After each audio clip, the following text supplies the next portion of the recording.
Welcome to the City Current Show. I'm your host, Jeremy Park. We're always honored to bring you inspiring stories of individuals and organizations making a difference, empowering the good, and we love sharing amazing events. We are talking about the Iroquois Steeplechase coming up on Saturday, May 14th. We're joined by Dwight Hall, race chairman, former jockey, and winner from the 1977 Iroquois Steeplechase, and Autumn Eklond, chief marketing officer and brand ambassador with Iroquois Steeplechase. How are you two doing?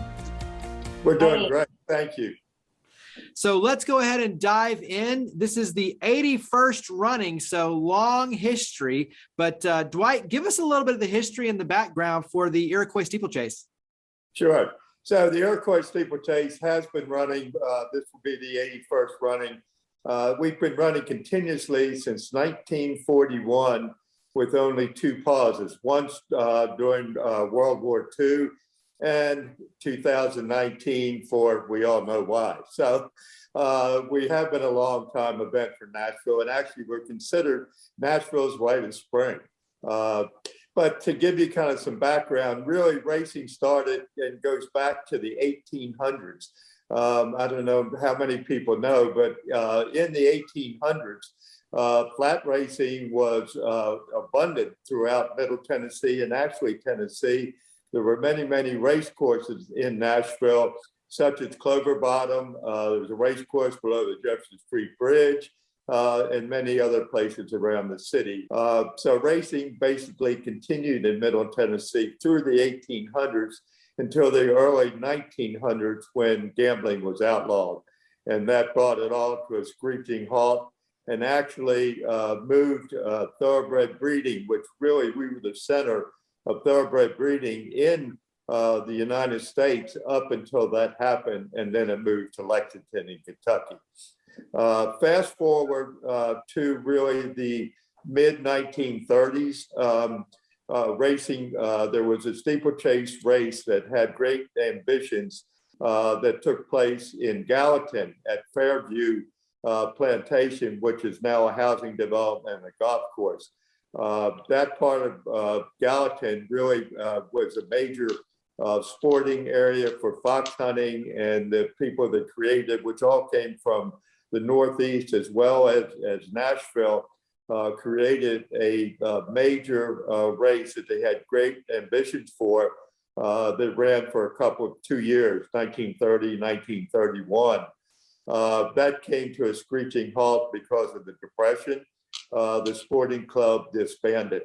Fox hunting continued through Middle Tennessee, and a number of sportsmen still were interested in racing. And about 1936, a gentleman named Pops Frost, was riding with a group of friends in what was Percy Warner Park at the time and had just been created, and came upon the hill that is now there and overlooks the steeplechase, and it was wide open, and said to his friends, this would make a great amphitheater for steeplechasing.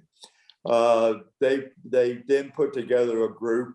Mason Hoagland was very instrumental in condensing the WPA, which is a Works Progress Administration, which was basically a nationally funded effort by the Roosevelt administration to bring the country out of the Depression. He convinced the WPA to undertake one of their projects to build the race course, which is at Percy Warner and exists there today. So all the stone walls and the boxes and all that, and the course itself was built by the WPA.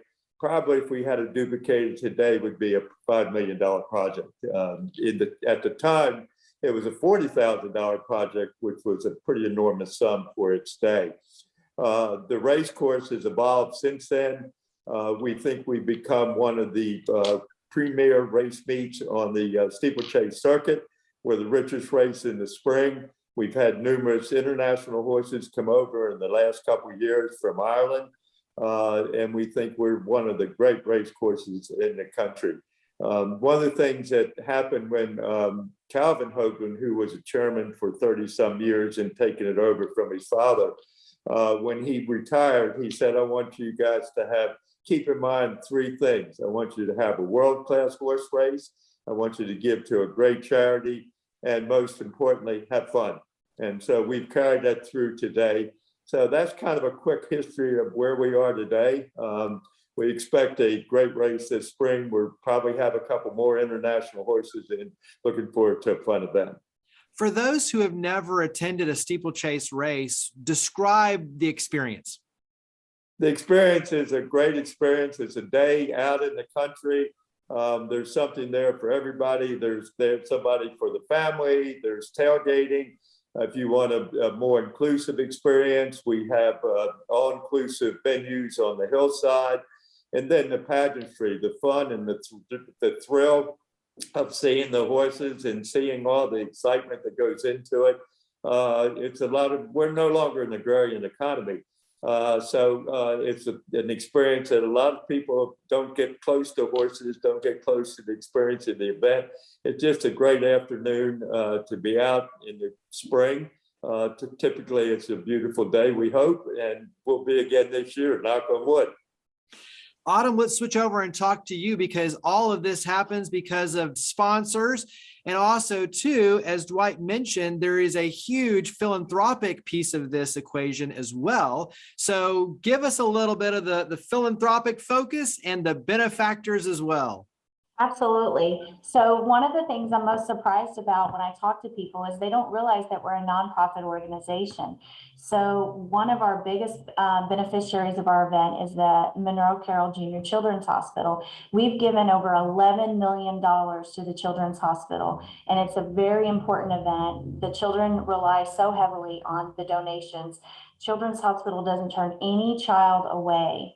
And that's very important to us. And we really want to remind people that we're there for them. It's a great cause in the community. And a lot of organizations really believe in that event. Another beneficiary of ours is Friends of Warner Parks. Friends of Warner Parks is a 3,800 acre park that we all have. There's not many acres left in Nashville. So many people keep coming here. They have a dog park, they have a horse trail, and a lot of people really enjoy the parks. And we give to them so that you guys can keep having that luxury of going to the park every year. And lastly, an organization that we give to is the Foundation of the Horse. So whenever there's like a national disaster or something that happens, that organization goes in and cares for the horse, the working horse, the farms across the countries, or anything. There's like a hurricane or a tornado or anything, that organization comes in and gets the horses out, because they're the hardest to care for when a natural disaster happens. So those are very important to us, and we really believe in those. And then year round, we care for the maintenance of the grounds. Even though we are in a public course, we actually care for the maintenance of the steeplechase grounds year round. So that's another benefit that we care for year round. So our sponsors, we could not have this event without them. Our presenting sponsor is Bank of America. They've been working with us for many, many, many years. And in fact, they helped us during the pandemic when we had to actually cancel our event. They still cared for us. Another important sponsor of us is Andrews Transportation. They're actually just now opening up another location north of Nashville in Mount Juliet. So if you haven't had a chance to check them out, please do. Brown Advisory is another important sponsor of ours. Lipman Brothers, which I know many people across Nashville care about, and Cumulus is another partner of ours. So we really care about Cumulus because they've been a partner of ours for many, many, many years. So those are just a few of our sponsors that really partner with us every year. It takes a village to put on an event that like the steeplechase. And we have many volunteers that come out and support us on race day. So we really want to say thank you, because the steeplechase has 3 employees, and there's no way that we could do it all by ourselves. Not at all.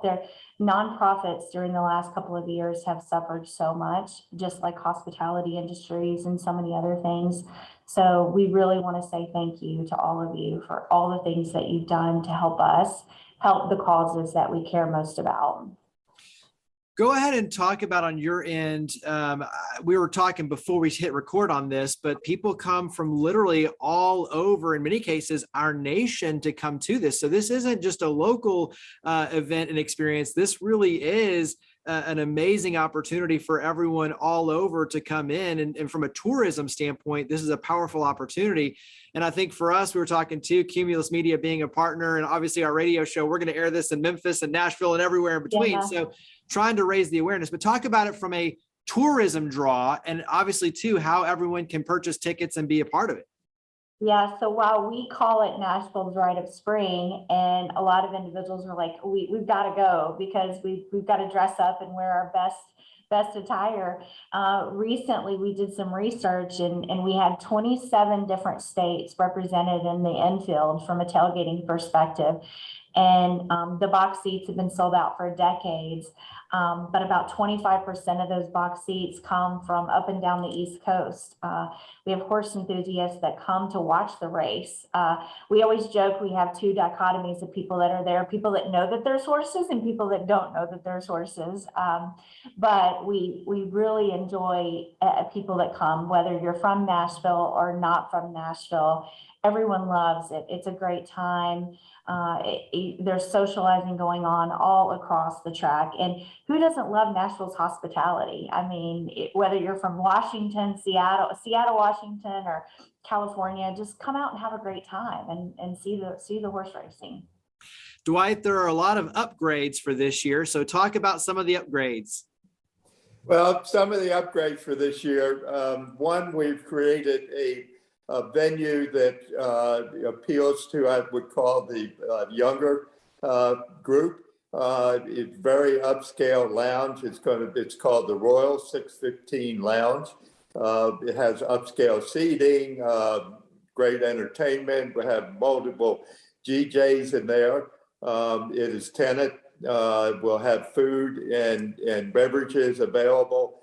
And just an experience that that demographic, I think, really is looking for is an upscale experience. I think we found out last year it was very, very popular. We had many people trying to get in that didn't have tickets.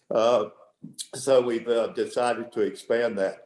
That ticket you could buy on our website, as with all our other tickets, which we have basically something for everybody, as I mentioned earlier.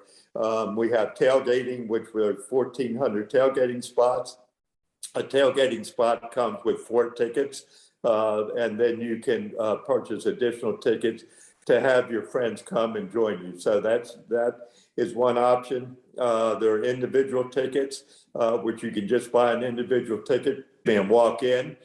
And have corporate hospitality tents, and then some all-inclusive tents. So I think there's something there for everybody. You have an app that keeps everyone up to date. That's an easy way when you leverage technology. And Autumn, as you were mentioning, obviously sponsorships play a critical role. So talk about technology in the app, and then obviously sponsorships and where people can go to reach out and get involved on the sponsorship side. Yeah, so we have an app that's available on, if you are an Android user or an iPhone user, we have an app that's available that you can go on our website and actually see how to download it. We are on Instagram, we're on Twitter, we're also on Facebook. And we have ways for you to find us anywhere on the web. We try to get out there. We are not yet on TikTok, but we're trying to get there. But we really want to make sure that we're out there. We're less than 90 days to our event, so we still have some tickets available for everyone. And we actually did some focus groups last year to find out what our attendees want. And one of the things that they said is, we really want to have a little bit more Wi-Fi on the grounds, because when you put 25,000 people all around in one area, and AT&T does bring a cow out, for those of you that don't know, that enhances your Wi-Fi capability. But everybody is on their phone when they're out there. So we, thanks to Action 24/7, in Steeplechase Central, we will have fiber in that area. So while you're standing in line getting your food truck foods or coming out to buy another beverage at the beer gardens or anything like that, you will have access to fiber in Steeplechase Central this year. So you'll need to come out and check that out. And our app will give you app notices all day for the tailgating contest, for the stick pony race, the hat contest, the tailgating contest, the win $100,000 contest for the races. So we're going to be notifying you all day long about all the activities that we have going on all day through the app, as well as in advance. So if you want to go ahead and download the app now, you can do that and stay informed of what's going on race day, because it's also a horse race, but it's also, you know, a fashion show and all kinds of other things going on. Absolutely. And that's where the technology comes in, is taking It lots of does. pictures and sharing them on social media. Oh, yeah. Give me one more thing that you wish everyone knew about the Iroquois Steeplechase. One thing, and I forgot to mention earlier, but I do want to get out there that children are free. So children under 12 years old are admitted for free. So that brings us in that as really a family tradition. There's a family area just for children, which will have pony rides and face painting and some games. And there's also limited amount of tailgating right in the family area, which is on the box side of the track, and really is a great spot to be. I think that's one of the hidden secrets about the race, is that you can bring your kids, have fun, they have fun, that gives them something to do for the day. So I would like to get that message out.